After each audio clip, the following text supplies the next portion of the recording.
Hi folks! Champagne Friday again. November, sun, Stockholm, Sweden. I'm standing in my tuxedo because I'm going to a huge party in one of the most beautiful locations in Stockholm tonight. So it was a rather good opportunity to taste two superb growers before we go to the big party. And those two are not that famous. They are very, very good. Coulon and Paul Sugot. What is that? Coulon perhaps slightly more famous because it's a 100,000 bottle producer and they have something which is so much spoken about. One of the few plots, pre-phylloxera, ungrafted vines in not the best location, but still Pinot Meunier from Gö. If you never heard about Gö before, you should think once again, because that's the spot where you meet most great champagne producers. Yes, it's actually true. Why do I say that?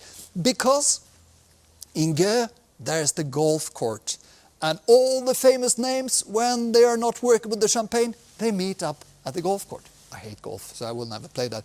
But anyway, there they have these pre-phylloxera vines, and I will taste the 14 this time.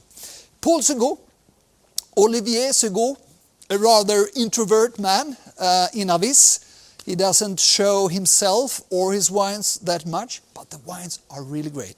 Especially since he got a plot where the vines are 115 years old. 115 years. Incredible.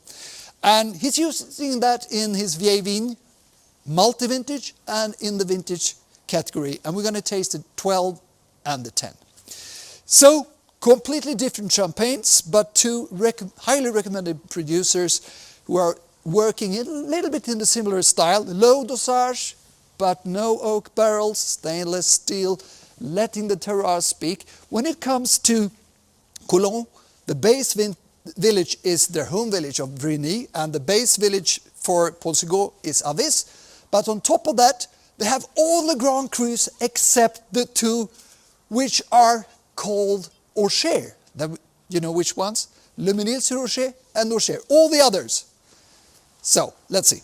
I start with a new wine from Coulon, Blanc de Blanc, Chouilly, Grand Cru.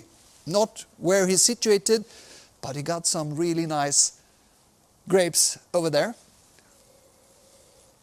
Stainless steel again.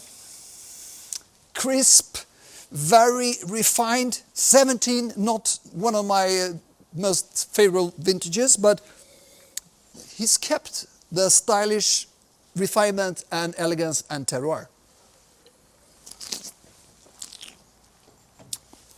The palate is more mature, which is typical for a 17. Here it is. Pre-phylloxera Meunier, 50% from Gö, and the other one from a plot in Vrigny, planted in 1959, so rather old there as well.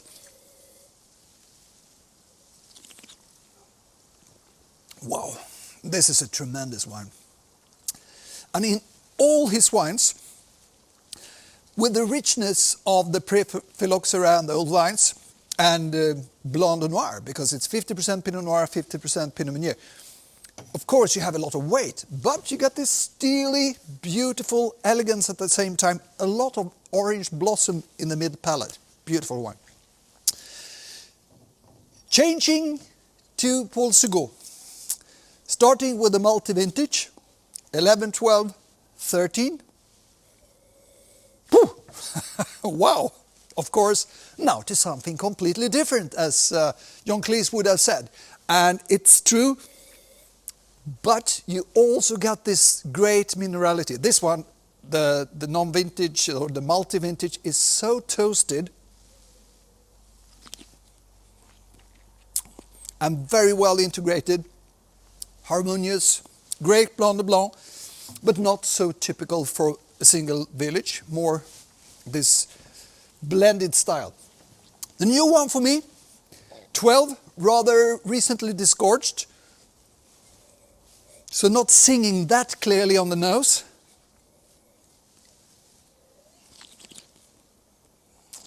And too kind, lacking this resistance that you need to get some really great champagnes.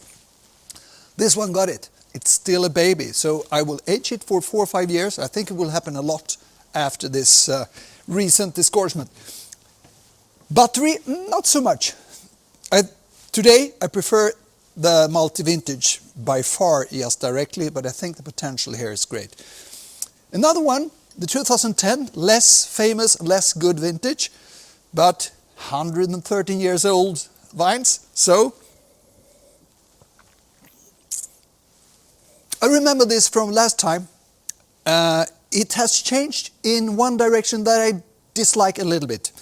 You get a little bit of botrytis notes, a little bit Sauterne,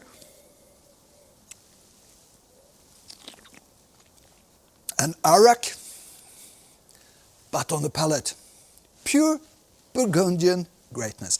Two great producers, Coulon and Sugot. Try it, you will like it.